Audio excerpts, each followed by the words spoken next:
Bismillahirrahmanirrahim. Assalamu alaikum students. I hope all of you are fine. Today is our 14th lecture of the design and analysis of algorithm. In this lecture we discuss about the Bell-Manford algorithm. We find out the single source shortest path. Single source shortest path आपको याद होगा कि हमने previous lecture में single source shortest path को discuss किया था। बेटा सिंगल सोर्स शॉर्टेस्ट पाथ क्या होता है? सिंगल सोर्स शॉर्टेस्ट पाथ के हमने एक ऐसा सोर्स फाइंड आउट करना जिससे हम सबसे शॉर्टेस्ट पाथ अपना फाइंड आउट कर पाएँ। क्लियर? सबसे छोटे से छोटा जो अपना पाथ है, जो मिनिमम हमारा डिस्टेंस है, वो फाइंड आउट हो। और आपको ये भी याद होगा कि वो हमने डाइजेस्ट्रा से सोल्व किया था। डाइजेस्ट्रा से अगर मैं आपको रिकॉल करवाऊँ कि लेट्स सपोज हमारे पास एक ग्राफ है 1 2 ठीक है 3 एंड 5 ये ग्राफ है। और तो हम क्या करते हैं कि यहाँ पे इनके डिस्टेंसेस भी दिए हुए हैं 2 1 5 6। तो इसमें हमने क्या किया था 0 0 + 2 2, उसके बाद 1 0 + 1 1, तो 2 + 6 8 8 + 5 अगर वो ऑलरेडी है तो हमने इस तरह किया था। ये आपको मैंने थोड़ा सा रिकॉल करवाया है डाइजेस्ट्रा से।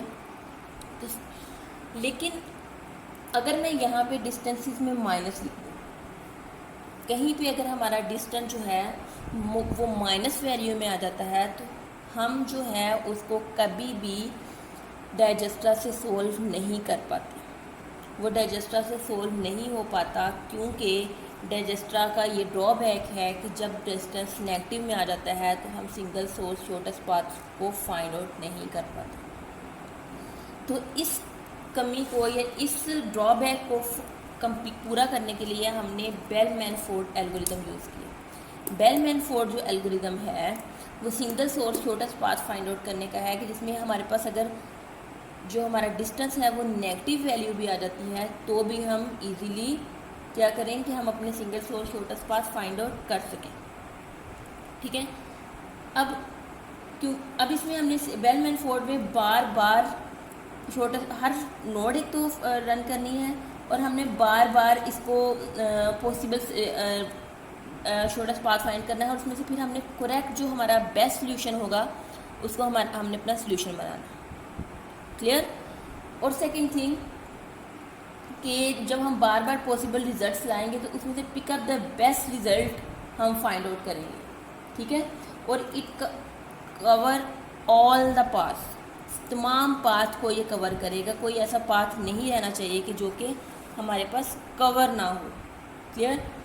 तो अब हम इसकी कोई एग्जांपल ले लेते हैं, कोई कॉम्प्लेक्स एग्जांपल लेते हैं ताकि आपकी अंडरस्टैंडिंग जो है वो अच्छी हो और आपको समझने में आसानी हो। तो इसलिए मैं थोड़ी ऐसी कॉम्प्लेक्स एग्जांपल लूँगी ताकि आपकी एक ही एग्जांपल में आपको अच्छे से समझ आ जाए और आपके कॉन्सेप्ट क्लियर हो जाए। अगर किसी को डाइजेस्ट्रा की नहीं भी समझ आई तो वो बेल-मैनफोर्ड को समझ ले, डाइजेस्ट्रा समझ आ जाएगा। ऑलमोस्ट इसी तरह वर्क करता है, बस थोड़ा सा माइनर सा डिफरेंस है उसमें, जो कि मैंने आप बताया कि उसमें नेगेटिव वैल्यूज़ नहीं होती। बाकी रन करने का और देखने का तकरीबन यही तरीका होता है। ठीक है, ये मेरे पास नोट्स हैं। अब मैं इनके डिस्टेंसेस लिख लेती हूँ 6 5 5 -1 1 -1 3 एंड 3। अब ये देखें कि यहाँ पे मैंने नेगेटिव वैल्यूज़ ली हैं। ये वाली जो प्रॉब्लम है वो डाइजेस्ट्रा से सोल्व नहीं हो सकती थी, इस वजह से इस प्रॉब्लम को बेल-मैनफोर्ड से सोल्व किया। क्लियर? तो हम सबसे पहले तो मैं इसकी डिस्टेंसेस लिख लेती हूँ, कौन कौन से इसके डिस्टेंसेस, कौन कौन से इसके एजेस हैं, एजेस में से कौन कौन से इसके वर्टिसेस हैं। ये देखें, अब 1 to 2 ताकि मेरे लिए रन करना बार बार जब हम पाथ रन करेंगे, पाथ इसके लिख लेते हैं, पाथ रन करना मेरे लिए ईजी हो। 1 to 3 ये डायरेक्शन से हमने देखना है, ये नहीं लिखना हमने कि मैं 2 to 1 लिखूँ। Look at this direction, 1 to 2 की तरफ डायरेक्शन है तो 1 and 2 लिए लिखूँगी, 1 to 3, 1 to 4, then 2 to 5, then ये इस तरफ और यहाँ पे डिस्टेंस -2, ठीक है। अच्छा 2 to 5, फिर 2 से और तो कहीं नहीं जाता, नहीं, फिर 3 to 5, 3 to 2, then 4 to 3, 4 to 6, 5 to 7, sorry 6 to 7। ये मैंने ऑल पॉसिबल पाथ्स लिख लिए हैं, जिन पाथ्स को देख के हम बेस्ट सॉल्यूशन फाइंड आउट करेंगे। क्लियर। अब हम चलते हैं, ये देखें, सबसे पहले यहाँ से स्टार्ट करेंगे, जहाँ से स्टार्ट करते हैं वहाँ 0 लिख देते हैं और बाकी सारी नोट्स पे इनफाइनाइट लिख देंगे। Infinite, infinite, infinite and infinite. Clear.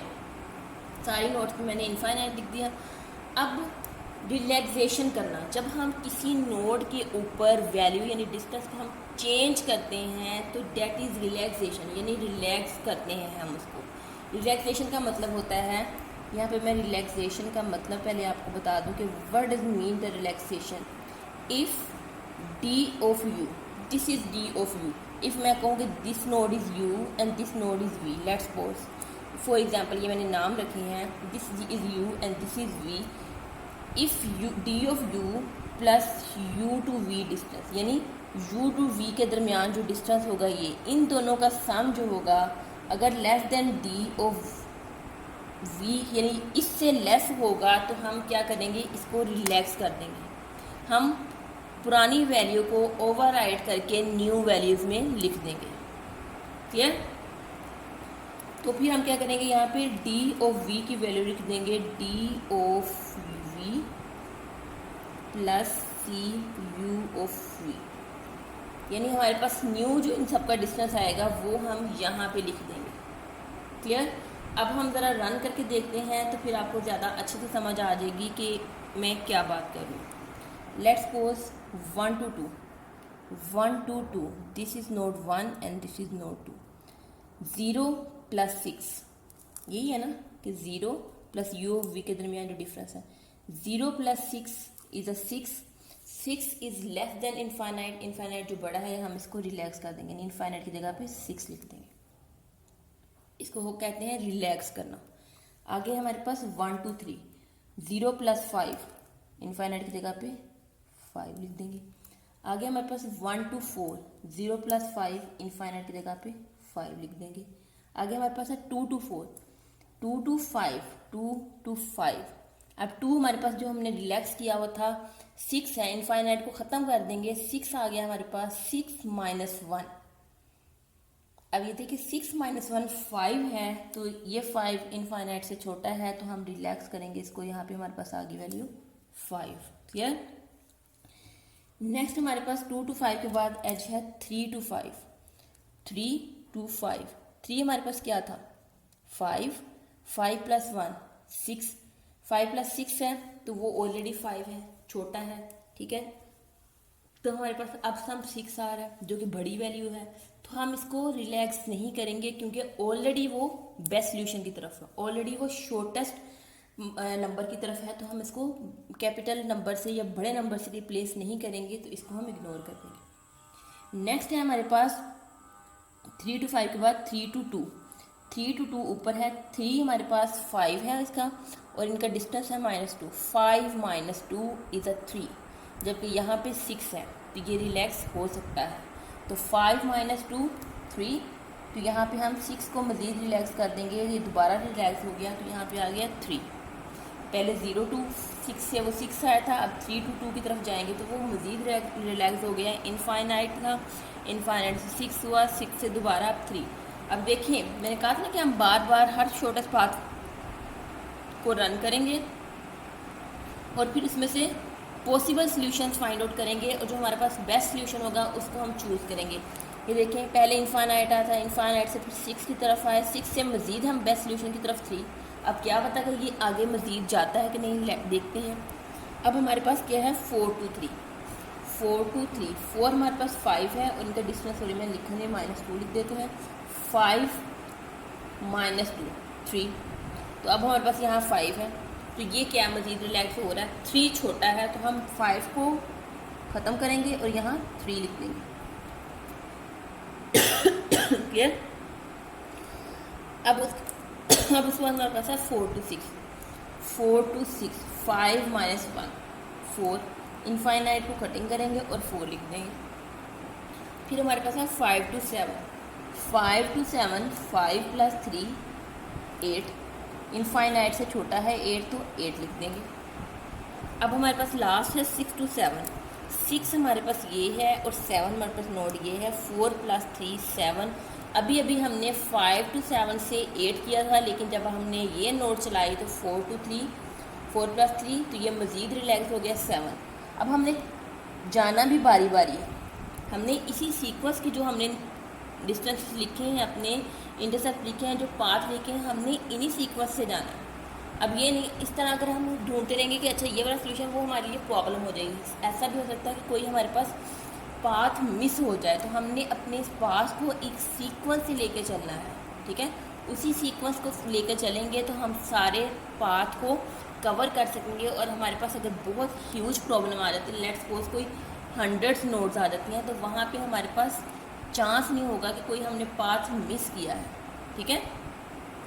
तो अब हम चलते हैं नेक्स्ट। ये देखें कि ये हमारे पास सारी एक रन में रिलैक्स हो गई, लेकिन अब हमारे पास हम दोबारा से, इसको मैंने कहा था ना कि दोबारा बार बार हमने रन कर, अब हम दोबारा एक दफ़ा चेक कर लेंगे तो सारी हमारी रिलैक्स हैं। 1 to 2, 0 + 6 रिलैक्स है, 6 बड़ा है, 3 ऑलरेडी छोटा है। फिर 1 to 3, 0 + 5 यहाँ पे ऑलरेडी 3 है। देन 1 to 4, 1 to 4 में 0 + 5 ऑलरेडी 5 ही है। फिर 2 to 4, 2 to 5, 2 to 5 में 3 - 1 2। अब ये देखिए 2 to 5 में 3 हमारे पास है और डिस्टेंस हमारे पास -1 है, यानी 3 - 1 ये मज़ीद रिलैक्स हो सकता है। कैसे 2 आएगा और यहाँ पे हमारे पास 5 है। तो अब ये देखिए सेकेंड राउंड में ये 5 से -2 की तरफ चला गया। अभी आप देखें कि अगर हम सेकेंड राउंड ना चेक करते तो हम मज़ीद बेस्ट सोल्यूशन की तरफ ना जा पाते। तो इसलिए मैंने आपको कहा है कि हम बार बार, अब जब तक हमारे पास बेस्ट सोल्यूशन नहीं आ जाता, हम उसको चेक करते रहेंगे ताकि हमारे पास बेस्ट सोल्यूशन आए। तो अब ये देखिए सेकेंड राउंड में हमारे पास फिर हमारी जो एक नोड है वो रिलैक्स हो गई। क्लियर। अब हम क्या करेंगे, ये हमने 2 to 5 चेक किया था, अब 3 to 5, 3 to 5 में हमारे पास 3 था और 3 + 1 4, जो कि 2 है, वो हमारे पास बेस्ट है, इसको हम मज़ीद चेंज नहीं करेंगे। उसके बाद हमारे पास 4 to 3, 4 to 3 5 - 2 3 ऑलरेडी है। 4 to 6, 5 - 1 4 है। 5 to 7 में 2 + 3 5। अब ये देखें ये भी चेंज हो गई हमारी सेकेंड राउंड में। 2 + 3 जब ये चेंज हुआ था ऑलरेडी ओवरली था, तो फिर आगे वाला भी चेंज होगा जो उसके साथ कनेक्टेड है। तो 2 + 3 5 चेंज हो गया। अब 4 to 3, 4 + 3 7, यहाँ पे 7 है, लेकिन हम मज़ीद 5 की तरफ बेस्ट सोल्यूशन की तरफ चले गए हैं, तो हम इसको मज़ीद चेंज नहीं करेंगे। क्लियर। अब ये देखें ये तो हमने 2 दफ़ा रन कर लिया, अब हम थर्ड टाइम फिर रन करेंगे। हमने इस प्रोसेस को तब तक रिपीट करते जाना है जब तक हम मज़ीद रिलैक्सेशन की तरफ नहीं जाएंगे, मतलब जब तक हमारे नोट्स के ऊपर जो वैल्यूज़ हैं वो चेंज होना बंद नहीं हो जाएंगी। हम क्या करेंगे, इसको इन पाथ को रन करते रहेंगे, पाथ को अपनी वैल्यूज़ को चलाते रहेंगे। 1 to 2, 1 to 2 0 + 6 ऑलरेडी रिलैक्स है। 1 to 3 0 + 5 ऑलरेडी रिलैक्स है। 1 to 4 0 + 5 ऑलरेडी रिलैक्स है। 2 to 5 3 - 1 ऑलरेडी रिलैक्स है। 3 to 5 3 + 1 4 ऑलरेडी रिलैक्स है। 3 to 2 3 - 2। अब ये देखिए 3 - 2 2 - 1, ये 3 - 2 1, यहाँ पे 3 है, ये 3 है। 3 - 2 1 आ गया, तो हम इसको मज़ीद, अब ये देखिए थर्ड राउंड में रिलैक्स हो गया। आप इससे अंदाज़ा लगा सकते हैं कि थर्ड राउंड में भी ये रिलैक्स हो गया है, तो ये मतलब मज़ीद रिलैक्स हो रहा था, तो हम इसको यहीं पे छोड़ नहीं सकते। 3 अब आगे 4 to 3, 5 - 2 3 ऑलरेडी है, 4 to 6, 5 - 1 4 बेस्ट वही है, 5 to 7, 3 + 2 5 बेस्ट वही है, 6 to 7 4 + 3 7 वो ऑलरेडी है बेस्ट सोल्यूशन। क्लियर? अब देखें कि फोर्थ हमने अब हम दोबारा से एक दफ़ा इसको चलाते हैं। 1 to 2 1 to 2 से 5 1 to 2 6 ऑलरेडी है, 1 to 3 5 ऑलरेडी बेस्ट है, 0 से 5 1 to 1 to 5 1 to 2 1 to 4 already relax है, 2 to 5 1 - 1। अब हमारे पास ऑलरेडी 1 था और -1 0 आ गया और यहाँ पे 0 है, 2 है, जबकि 2 से भी छोटी वैल्यू आ रही है। अब देखें इस राउंड में ये फिर रिलैक्स होगा, समझ आई?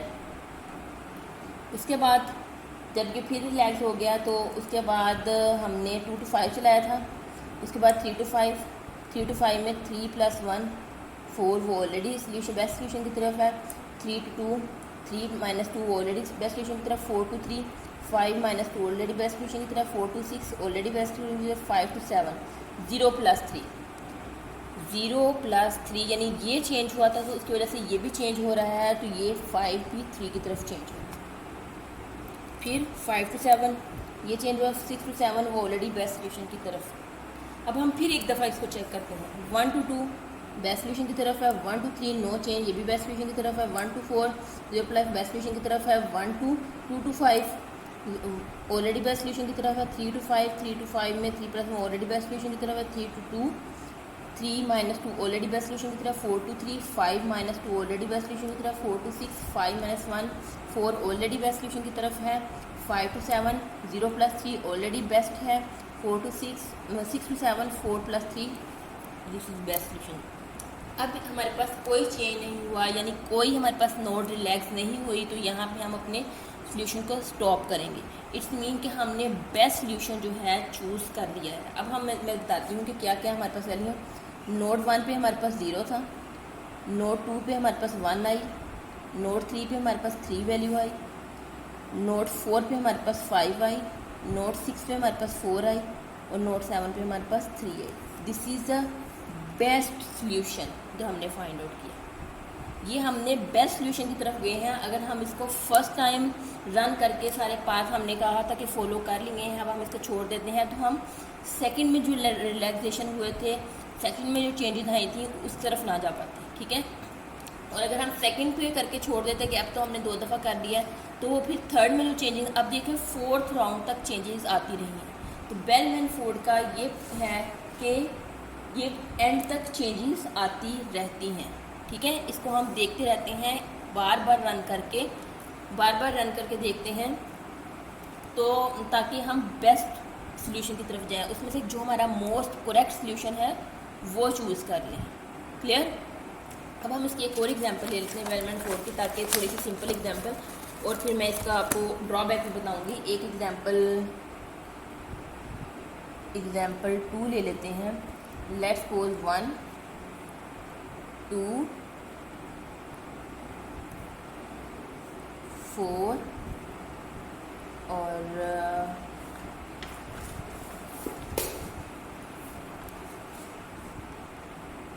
3। बस हमने साइकिल नहीं बनने देना, इसकी भी मैं वजह बताती हूँ कि क्यों साइकिल नहीं बनने देना, ठीक है। और अच्छा वैल्यूज़ लिखते हैं हम यहाँ पे 4 5 3 एंड -10। अब सबसे पहले हम इसके डिस्टेंस लिख लें, हम पाथ लिख लें, ठीक है। कौन कौन से हैं? 1 to 2 1 to 4 3 to 2 और 1 to 2 1 to 4 और 3 to 2 एंड 4 through 3। यही 4 हमारे पास पास हैं, जिन 4 पास को हम फॉलो कर सकते हैं, ठीक है। सबसे पहले हम 0 से स्टार्ट करते हैं, वही इनफाइनाइट लिख दिया बाकी सब पे। 1 to 2 0 + 1 4 रिलैक्सेशन की, 1 to 4 0 + 5 5 हो गया, 3 to 2 3 to 2। अब हमारे पास 3 2 2 है, वो अभी इनफाइनाइट -1, तो वो हमारे पास बहुत बड़ी वैल्यू है, वही रहेगी। इसके बाद 4 2 3 4 2 3 यानी 4 + 3 यहाँ पे 8 आ गया। अब हम सेकेंड राउंड चलते हैं। 1 2 2 1 2 2 4 ही है, 1 2 4 5 ही है, 3 2 2 3 2 2 में 8 -10, तो हमारे पास -2 आ गया। तो ये 4 रिलैक्स हो गया, -2 सेकेंड राउंड में। और 4 2 3 5 + 3 8 हुए। अब हम थर्ड में देखते हैं। 1 2 2 0 + 4 4 जो है वो -2 पहले ही छोटी वैल्यू है, हम नहीं लिखेंगे। 1 2 4 5 3 2 2 8 - वो ऑलरेडी वैल्यू है 4 2 3, इसका मतलब ये रिलैक्स हो गया। ठीक है। अब इसका ड्रॉबैक क्या है? ड्रॉबैक की एक इशू है कि अगर मैं यहाँ पे एक साइकिल और बना दूँ, ठीक है, ये मैंने साइकिल बना दिया, लेट्स सपोज ये साइकिल बना दिया। अब इस साइकिल के अकॉर्डिंग यहाँ पे मैंने कोई वैल्यू लिख दी, लेट्स सपोज 5। तो अब हमारे पास एक और सोल्यूशन आ गया 2 to 5। ठीक है। तो अब हम ज़रा, मैं इसको यहाँ पे दोबारा ड्रॉ करके फिर बनाती हूँ ताकि आपको समझ आ जाए। नीट एंड क्लीन हम दोबारा से काम कर लें ताकि आपकी अंडरस्टैंडिंग जो है वो अच्छे से हो जाए। This one and this one. Okay, एक हमारे पास नोट ये था 4 5 5 3 -10 0। वही हम काम करते हैं, पहले नोट लिख लेते हैं। 1 2 2 1 2 4 3 2 2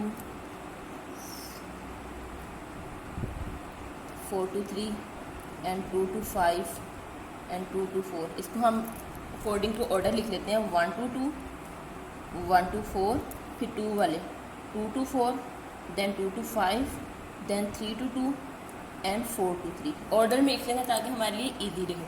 नाउ 0 इनफाइनाइट इनफाइनाइट इनफाइनाइट 0 1 2 2 0 + 4 4 आ गया। 1 2 4 यहाँ पे 5 आ गया। 3 2 2 3 2 2 वो चेंज नहीं होगा। 4 2 3 4 2 3 5 + 3 यहाँ पे 8 आ गया। 2 2 5 सॉरी इसको देखना था 2 2 4 2 2 4 4 + 5 सॉरी इसको देख के करते हैं दोबारा से। 1 2 2 0 + 4 1 2 4 0 + 5 2 2 4 4 + 5 9 ऑलरेडी 5 है, इसको चेंज नहीं करेंगे। देन 2 2 5 2 to 5 में 2 to 5 तो नहीं है, 2 से 5 और 2 to 5 नहीं है, इसमें 2 से 4 ही है बस। 2 to 4 3 to 2 3 to 2। अब 8 -10 -2। इसके बाद 4 to 3 5 + 3 वो ऑलरेडी 8। अब हम दोबारा से रिलैक्स करेंगे। 1 to 2 0 + 4 वो ऑलरेडी ये है। 1 to 4 5 2 to 4 -2 और 5 ये चेंज हो गया 3। ठीक है। 3 to 2 3 to 2 में 8 - वही रहेगा और 4 to 3 3 + 3 ये 6 की तरफ। अब हम थर्ड राउंड चलते हैं। 1 to 2 वही। 1 to 4 0 + 5 वो ऑलरेडी रिलैक्स है। 2 to 4 -2 5 तो ये क्या हुआ ऑलरेडी 3 है 2 to 4 में। ठीक है। तो अब 3 to 2 में 6 और 10 वो -4 आएगा। -4 जो है वो मज़ीद छोटी वैल्यू आ गई -4 से। ठीक है। अब मज़ीद छोटी आ गई तो अब हम क्या करेंगे 4 to 3 3 + 3 6 ऑलरेडी है। फिर हम इसको चेक करेंगे 1 to 2 4 वो ऑलरेडी छोटी है। फिर 1 to 4 0 + 5 ऑलरेडी छोटी है। 2 to 4 -4 5 1 -4 और 1 यहाँ पे 1 आ गया। ठीक है। तो और मज़ीद छोटी होगी। 3 to 2 में क्या है कि 3 and 2 है। -3 to 2 में 6 10 ऑलरेडी है। और 4 to 3 में 3 + 1 ये 4 चेंज हो। अब हम एक और राउंड लेते हैं। 1 to 2 0 + 4 ऑलरेडी रिलैक्स है। 1 to 4 ऑलरेडी रिलैक्स है। 2 to 4 -4 और 1 वो ऑलरेडी रिलैक्स है। अब 3 to 2 4 ऑलरेडी रिलैक्स है। 4 to 3 3 + 1 4। यहाँ पे फिर अब ये देखें कि कितना ये बार बार वैल्यूज़ चेंज हो रही हैं। तो यहाँ पे ये वैल्यूज़ चेंज क्यों हो रही हैं, अब ये देखें कि ये इसको अगर मैं देखूँ, दिस इज साइकिल 2 4, ये मुसलसल इसी तरह वैल्यूज़ चेंज होती रहेंगी। ये जो है रिलैक्सेशन, ठीक है। अब ये जो है जब ये रिलैक्स आएगा ये अनस्टेबल रहेगा, ये वैल्यूज़ को रिलैक्स करता रहेगा बार बार, क्योंकि साइकिल आ रहा है। जब ये साइकिल आएगा तो ये बार बार वैल्यूज़ को रिलैक्स करता रहेगा और हमारी एडजस्टमेंट जो है हम रन करते रहेंगे।